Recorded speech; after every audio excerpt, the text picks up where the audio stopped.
le fameux SMOT. C'est dans ce cadre-là que la région est venue à se poser la question du covoiturage, en allant au-delà de notre compétence transport classique.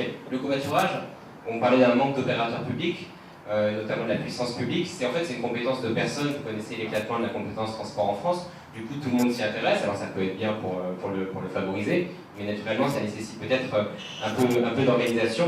Donc vous aviez entendu au printemps, la région a lancé une initiative dans ce domaine-là. Donc je vais juste rapidement parler de deux points, deux petites annonces. Voilà, il y a le portail lorrain covoiturage.lorraine.eu qui veut juste, peut-être simplement et modestement déjà, recenser les différentes initiatives de covoiturage qui existent en Lorraine. Bon, à ce titre d'ailleurs, on travaille avec Ovivo pour qu'ils apparaissent dans les tout prochains jours sur ce portail.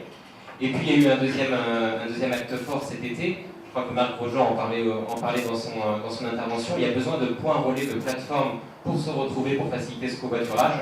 La région propose aux collectivités qui le souhaitent de cofinancer des parkings de covoiturage, ou des aires de stationnement pour faire moins anglais, voilà, pour se retrouver, pour partir covoiturer ensemble, notamment vers le Grand-Duché. Ce sont des premières actions qui sont, je pense, on peut les souligner. Naturellement, il faudra les développer par la suite et essayer de mettre un petit peu de cohérence. Et c'est pour ça qu'avec l'ADEME, et je salue M. Évrard au fond de la salle, la région réfléchit à la mise en place d'un groupe technique pour favoriser l'échange entre tous ceux qui en Lorraine portent le souci du covoiturage, les collectivités, puis ensuite d'autres statuts, entreprises ou associations. Voilà, pour déjà se rencontrer au niveau technique, échanger un peu sur ce qui existe et ce qu'on pourrait faire ensemble.